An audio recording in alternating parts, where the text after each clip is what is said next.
Hello అండి, welcome to my channel Kalpana's basket. ఈరోజు recipe వచ్చేసి పప్పు చెక్కలండి. ఇది ఒక్కొక్కరు ఒక్కొక్కలా చేస్తారు. అయితే నేను చెప్పే రెసిపీ వచ్చేసి ఇన్స్టెంట్గా అప్పటికప్పుడే చేసుకునే రెసిపీ అండి ఇది. సో ఇక లేట్ చేయకుండా వీడియోలోకి వెళ్ళిపోదాము. మరి ఇందుకోసం ముందుగా మనం పచ్చిశనగపప్పు తీసుకోవాలండి. దీంట్లో కొంచెం వాటర్ యాడ్ చేసుకొని ఒక హాఫ్ అన్ అవర్ లేదంటే 1 అవర్ పాటు నానబెట్టుకోవాలండి. గంట అయిన తర్వాత స్టవ్ వెలిగించుకొని ఏదైనా ఒక గిన్నె పెట్టుకొని అందులో వాటర్ యాడ్ చేసుకుందాం. ఇలాగా వాటర్ కొద్దిగా వేడెక్కిన తర్వాత మనం ముందుగా నానబెట్టుకున్న పచ్చిశనగపప్పు కూడా ఇందులో యాడ్ చేసుకోవాలండి. అయితే ఈ పచ్చిశనగపప్పుని మరీ మనం కుక్ చేసుకొని అవసరం లేదు. జస్ట్ 1 నిమిషం పాటు అలాగా జస్ట్ కుక్ చేసుకుంటే సరిపోతుంది.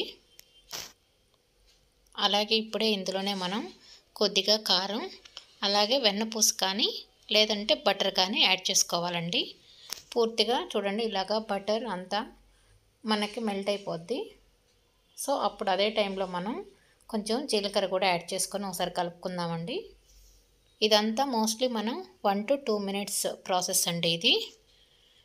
ఇందులో మనం చిన్నగా కట్ చేసి పెట్టుకున్న కరివేపాకు కూడా యాడ్ చేసుకుందాం. ఇప్పుడు స్టవ్ ఆఫ్ చేసేద్దామండి. ఇప్పుడు ఇందులోనే మనం కొద్దిగా సాల్ట్ కూడా యాడ్ చేసుకొని అంతా ఒకసారి కలుపుకుందాం. ఇదంతా వచ్చేసేసి మనకి 2 minutes అయిపోయింది కదా. సో స్టవ్ ఆఫ్ చేసుకుని చేసే ప్రాసెస్ అండి. నేనైతే మాత్రం ఇది పిండి వచ్చేసేసి బియ్యం పిండి నార్మల్గా ప్యాకెట్ తీసుకున్నానండి. లేదంటే మీరు నార్మల్గా పొడి బియ్యం పిండి తీసుకుంటే సరిపోతుంది. ఇదేం తడి బియ్యం అవసరం లేదు.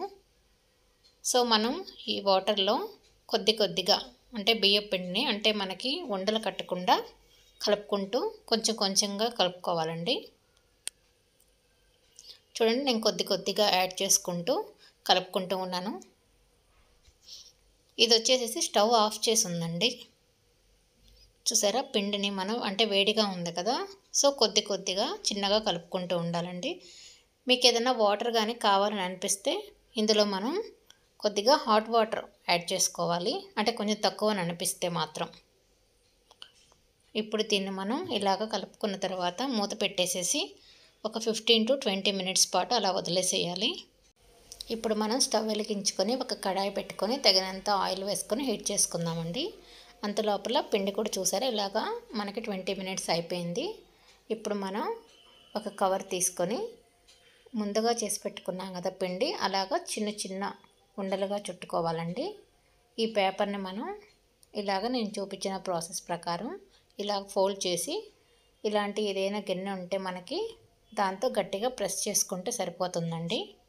ఇలా ప్రెస్ చేసుకున్నందువల్ల మనకి అన్నీ ఈవెన్గా ఒకే సైజులో వస్తాయి. సో చూడండి, ఒకసారి నేను చూపించిన విధంగా చేయండి. అంటే ఇది మనకి ఈజీ ప్రాసెస్ కూడా. కావాలనుకుంటే మీరు చేత్తో అయినా ప్రెస్ చేసుకోవచ్చు. ఇప్పుడు దీన్ని మనం నూనెలో డిప్ చేస్తున్నాము. నేను ఫస్ట్ ప్రాసెస్ కోసమని ఒకటొకటి చేసి చూపిస్తున్నానండి. అంటే మనకి పొంగినట్టు కూడా చూడండి ఎంత బాగా తెలుస్తుందో. ఇవి అప్పటికప్పుడే ఇన్స్టెంట్గా, అంతేకాకుండా మనకి ఇది చాలా క్రిస్పీగా కూడా ఉంటుందండి. ఇది చూసారా, మనకి మధ్యలో పప్పులు అలాగే జీలకర్ర కరివేపాకు కూడా కనిపిస్తుంది. సో నేను మీకు ఇంకొకటి చేసి చూపిస్తాను చూడండి. మళ్ళీ ఇలాగ పేపర్ని ఫోల్డ్ చేసేసి మీ దగ్గర ఇలాంటి ఫ్లాట్ గిన్నె ఏది ఉన్నా సరే దాంతో ఒకసారి గట్టిగా ప్రెస్ చేసుకుంటే సరిపోతుంది. ఇలా చేయడం కూడా చాలా ఫాస్ట్గా కూడా అయిపోతుందండి చేత్తో చేసేదానికన్నా కూడా. దీన్ని కూడా నూనెలో డిప్ చేసి చూపిస్తాను.